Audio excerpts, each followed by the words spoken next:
Welcome, Collective, to another great episode of Brews and Builds. And this episode could not have been done except by our amazing patrons.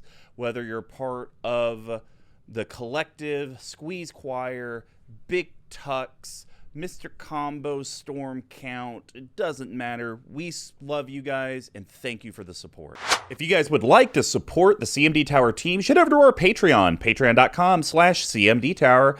We have a lot of different tiers on there, and of course, just to get in is $1 that gets you into the Collective. Definitely, guys, it's great to be a part of the Collective. Some of the rewards that you get for just the $1 tier, you get entered in with Plug. Unco AJ is going to be providing the voices today. One of the things you get submitted for, which is awesome. You get to provide the voices for Brews and Builds. Another one is when you're a part of our top tier. Every 3 months, we pick a random patron, which the group's not huge right now, so we might see a lot of Spencer Rabbits this year, or good old Lemony Lennings. But you guys will get to be on Brews and Builds and talk with Tuck and I about your decks and kind of where the grains, hops, yeast, and spice kind of work out. So lots of great benefits. And of course, our $5, $15, and $25, you actually get legitimate swag. Playmats, sleeves, stickers, RK Post patron tokens, whole lot of stuff. All the good stuff, yeah. And they are awesome. Got to shout out real quick. Again, that foil playmat is sick. Now, if you're a part of the Collective already, aka our patrons, and you have someone you want to invite to the Collective, because maybe it's some of the awesome benefits that you've been on the receiving end of, we do have a referral program. So any of you that join our Patreon, be sure to send the account a note just saying, hey, this patron referred me, and we're actually going to hook them up with some pretty cool swag. Just kind of depends on what tier you signed up for. Now, if you can't do a monthly subscription, but you want to get some of the swag, or even some of the swag that you can't even get as a patron, like the foil playmat, head over to our store, cmdtower.com/merch. Of course, that's where you can get our holiday sweaters, foil playmats, a bunch of the other accoutrements. Just a little update for any of the sweater folk. I appreciate everyone's patience with that. I do know where the boat is. It's in the LA harbor. I was able to see said picture of said container ship. We're just waiting for the dock to unload it. So really hoping to get to this to you guys ASAP. But like I said, anyone that had pre-ordered a holiday sweater before the new year, we are going to just include a little thank you because of the delay in your box. Because I know you guys want to wear this for the winter. You wanted to wear it for holiday parties. And, it's kind of bleeding into late winter, and it'll become harder and harder to wear. So we're going to take care of you guys. Don't worry. Definitely want to give you a little something to say thank you. Now, this audio was brought to you by Squee McGee. Woo! Now, if you're watching this on YouTube, one of the many short form videos that we're now doing, you got to give a big shout out to @_tcoats. Tyler is our video editor, and he was one that kind of came up with this great idea of why don't we separate out the long form videos, because some of you guys might only be degenerates like me and care about the yeast package, which if you don't know what that is, we'll get to that later. But, enjoy these short consumption videos. That was a piece of feedback that we had received from the community. We want to continue to do it. We've heard MTG Action 4 News is something you guys want to see on YouTube. Definitely going to talk and try to figure out how we could make that happen. But we want to be here to give you guys the content you want. You just need to let us know. So if we can improve our YouTube content, let Tyler know. He is the captain of that ship. Of course, just share the content you guys are watching and listening to. That's the free way to help, and that's the way that you guys can make an impact every single day. So Brews and Builds is our deck tech series. Since we conquered the path to 32 and the 12 themes of EDH decks, we have moved on to a classic brew from day one Brews and Builds with a traditional episode. We describe the brewing of decks similar to how beer is brewed. So we broke it down into 4 categories. How does your board interact with the rest of the board? We call that hops. Hops give the beer its patented bitterness and herbal floral flavors, of which this has none. They grow in a variety of strands and help distinguish subcategories like IPAs. Our hop choices help clear and interact with the boards. Your deck can ultimately do what it wants. So for today's episode, BigTuck We're back. Decided he wanted to bring some 5-color magic with Ramos the Charming Dragon. Tuck, why don't you read who Ramos is and does? So Ramos Dragon Engine is a 6-colorless legendary artifact creature dragon that's a mythic. That's a 4/4 flyer, and it says it's 1 cent on Card Kingdom, so go scoop those up. It has the stated ability of whenever you cast a spell, put a 1/1 counter on Ramos Dragon Engine for each of that spell's colors. Then you can remove 5 +1/+1 counters from Ramos, add double Wooburg. So 2 white, 2 blue, 2 black, 2 red, 2 green. Activate this ability only once each turn, not only at sorcery speed. So we're now going to head over to the hops and board state. And how do we just deal with our opponents and what shenanigans they're doing? And I feel like we're going to be charmed quite a bit with the selections. So I will start this section off with, I assume this charm was designed after Neil deGrasse Tyson, because the first name of it's kind of like deGrasse. Derek Gaz's charm. It's kind of there. That is sweaty. That is a sweaty reach. So this card is an instant for Jund. That's going to be black, red, and green pips. It's an uncommon, 19 cents. I'm gonna take a stab at the set. Okay. This is older than when I played. Oh God. Is this Onslaught or Invasion? Yeah. Neither. It's actually this one's like cheating. Dual decks Phyrexia versus the Coalition. Oh my gosh. Is. Get out of here. You can know. All right, well, guys, Daragaz's charm, it says choose one. Return target creature card from your graveyard to your hand. I talked about graveyard earlier. Key thing. The charm deals 3 damage to target creature or player. I would assume that's been errated to any target. Yep. Or target creature gets +3/+3 until end of turn. So the reason I wanted to talk about it in hops is because of the 3 damage, the +3/+3 aspect. Sure. The return target creature card from your graveyard to your hand. I mean, I guess if it's like, in step, you had blown up Ramos, I can't afford to cast him again. Exactly. Let me go ahead and get it back to hand so I can play him for 6, I guess. But I actually see this probably being more of like, okay, let me block with Ramos. DeGraz's charm gets +3/+3. You're now a 9/9. What do I need to do? I actually need him to be 3 toughness more. Or, hey, I need to deal 3 damage to here. And then you could kind of figure out how you want to do it. But I see this as an absolute, almost like a giant growth. Instant speed. Yeah. Haha, gotcha. Exactly. Completely agree. And also, it really... This and another one that was in the hops, it really actually is +6/+6 when you look at it, right? Because you cast it, it gets +3/+3, and then from the charm, and then it gets another 3/3 on top of it. So I look at it as like a blocker, also as like a surprise, got you, dealing damage out. And the 3 damage isn't great, but again, like we talked with this Ferrari card, sometimes you just need to blow up a troublesome commander, knock a planeswalker down, put in the last 3 points of damage on someone that's got their walls up, right? So I completely agree with you. I'm playing it for those 2 modes, most likely the latter, if we're being honest. Because if you think about it, and you made a good point, Tuck. When you cast this, you block with Ramos. He's a 7/7. Few things are going to be bigger than 7. Exactly. So then you could just say, okay, well, I've taken care of this person attacking me. Well, this other player's commander's the issue. Let's do 3 damage over there. And it's almost kind of like, I still protected me, I removed this creature, and I've removed another threat. And if they're swinging in for commander damage, you can be like, okay, I'll give that creature +3/+3, right? Yeah. And then maybe you can knock someone out. Oh, this card actually rules. Yes. Oh, Doyle rules. Dorizgaraz rules. Or DeGrasse Tyson rules. All right, Tuck. Insert the DeGrasse Tyson meme with his hands up or whatever. Well, what's your first hoppy card? So this is a new one from one of the pre-cons that came out, and it's a Will card. I do not see this played very much, but one of the guys in our play group swears by this. He runs it in almost any deck that runs it, and I think in particular it does work in this deck big time. We're talking about Klaus Will, of all of them. So X... Red, green. I think it's Klaus. Klaus Will. Klaus. Yeah. Okay, Klaus Will. X, red, green. It's an instant. Choose one. If you control a commander as you cast the spell, you may choose both. Breathe Flame. It deals X damage to each creature without flying. And then Smash Relic. Destroy up to X target artifacts or enchantments. Bonkers. The fact that you get both of those, this is I almost put this in yeast to some extent because I see this as being a huge board wipe if you're playing anything against the ground, right? You can pump 6 into this. Ramos is only getting bigger. He couldn't possibly care. And then you're going to blow up, either a bunch of mana rocks, a bunch of protections, a bunch of value. There's just so much stuff that you get out of this. And the ceiling, you know, we haven't talked about it a lot recently, but like the floor to ceiling for this is so huge, right? Like for 5 mana, you're getting 2 damage and 2 artifacts. Like that's not a horrible rate. It just, and like if you have mana sinks, I need to run more X spells in here, which we'll get to later. It's just a complete house for a card, especially for 89 cents.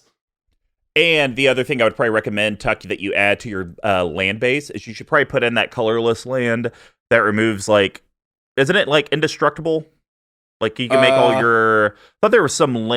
I know that there's a obviously like Shadow Spear. You can remove indestructible from your opponent's stuff. I think there might be a land where you can like remove like some indestructible stuff. That might be something to consider putting in, because then it's like, hey, do this. Okay, you know, indestructible.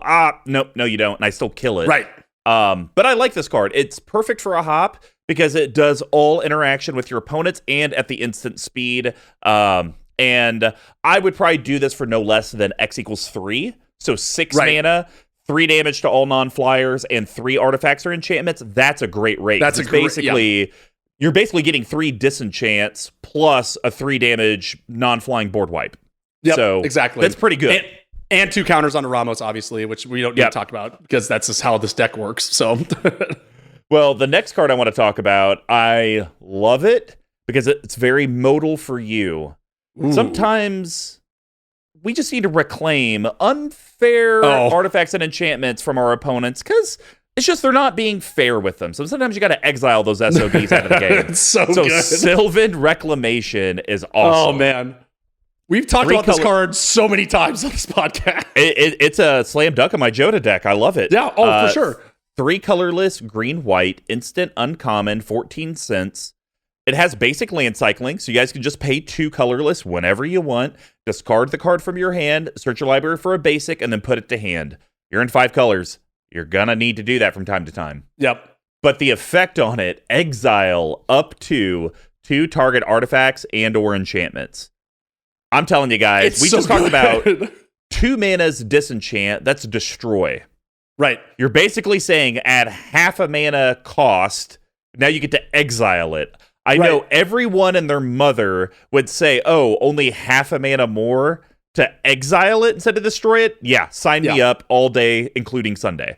And it's instant speed. Like, that's the most bonkers part of it, right? Like, the way this card reads should read like a sorcery, right? With the cycling bit on it, you're like, okay, you can play this as a sorcery, or your instant speed is land cycle it. You just get instant speed everything. I think this is, how close is this to a staple in green-white decks? Just green-white. It's not.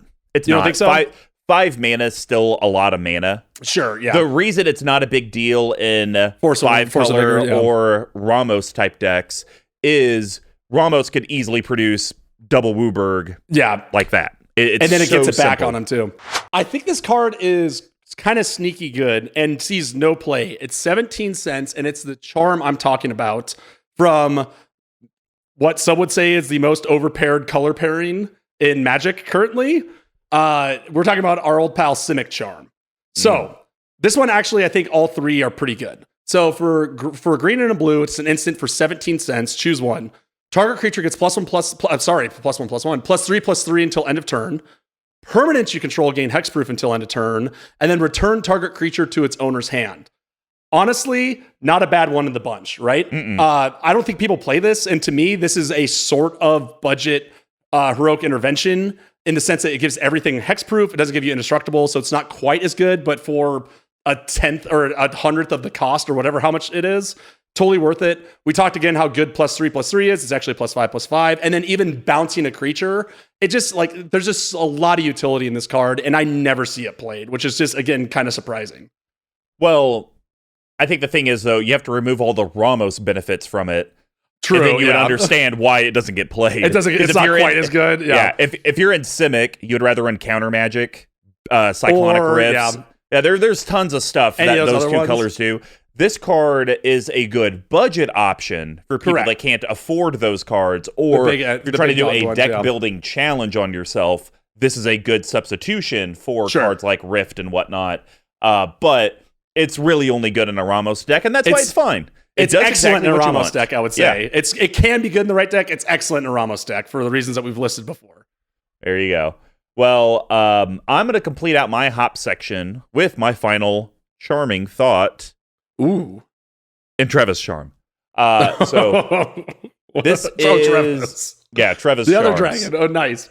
So this is going to be Bant, green, white, blue. Good job. Instant. Yeah, I just always forget Bant because it sucks. So, yeah, no one likes playing it. It's an uncommon, and it states choose one. Destroy target enchantment, or exile target attacking creature, or draw a card, then discard a card. This is probably one of the best charms in your deck. Agreed. From a defensive position. We always talk about how enchantment removal's at a premium. Yep. Exile target attacking creature? That's insane. Yep. To be able with to no drawback. No drawback. I mean, yep. I guess like it does target the creature. I guess it could say exile attacking creature target opponent controls. Like maybe that would maybe make it a little bit better. But outside of Hexproof or Shroud, this thing's going to get rid of just about anything you want. And it's perfect for those indestructible. The stuff that's usually like, oh my gosh, or Monster Mash type cards. Yes, how am I ever going to get rid of this thing? Here you go. And it's easy. And it's different than a Swords to Plowshare, Path to Exile. It's a little bit more flavorful. Absolutely. I think the weakest is the draw a card, discard a card, but even that is good. Even that's good in a vacuum, right? If you need something and you have a handful of lands, what's the difference, right? Like, you get to refill, it replaces itself. I don't know. I agree. Like, I think not every legendary dragon charm is built the same, but I think the two that you chose are easily the best.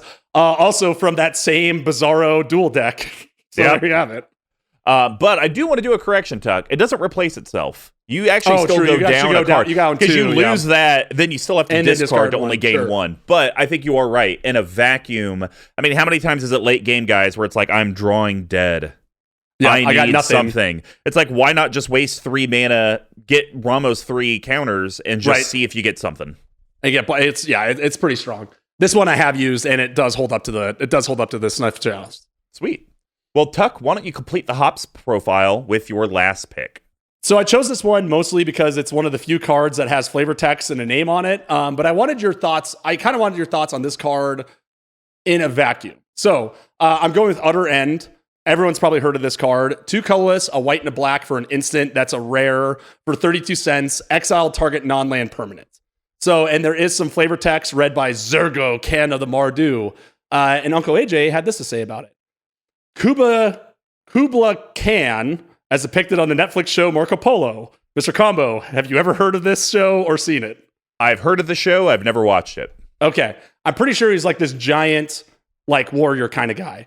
A gruff, slightly Asian, strong voice. Now I'm going to have to be really careful here because the slightly Asian thing could have come across in maybe not a great way. So I'm going to try it. I come seeking a challenge.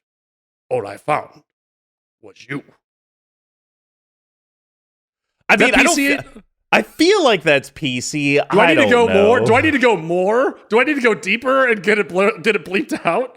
No, definitely don't go deeper. I could go deeper. Let's just have Squee McGee be the judge of that. And if he bleeped it out and you guys are wondering, what are Tuck and Mr. Combo talking about? Don't worry, it's for your health. Okay, I'm doing it anyways.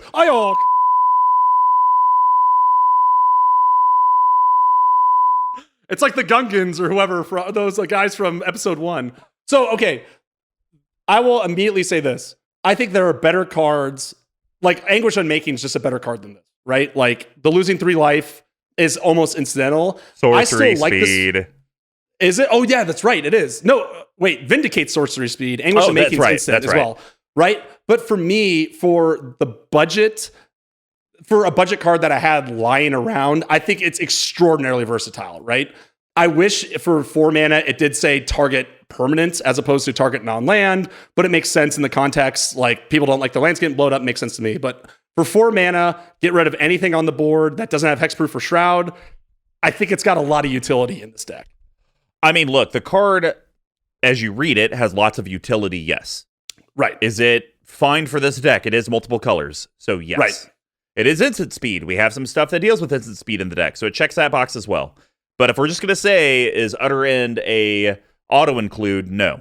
Is Utter End a standard? No. Sure. It's just, this is the perfect example of a card that probably needs to get downshifted to uncommon. Because I believe I think the game has accelerated beyond Utter End. So, I get it. I get it. You're paying the instant speed tax in the CMC, but I don't care. I think it should probably be downshifted to uncommon. You could even keep it still as a 30-cent card. I think the price even reflects that it's kind of like an uncommon. There's a lot of them. So, well, and to your point, Hero's Downfall just got downshifted to uncommon, right? There you go. And it was a $5 rare for years, and now it's a 20-cent uncommon. I think if you look at that, it totally makes sense. Mm-hmm. Yeah. All right. Well, that's going to wrap up the Board Satan Hot Profile.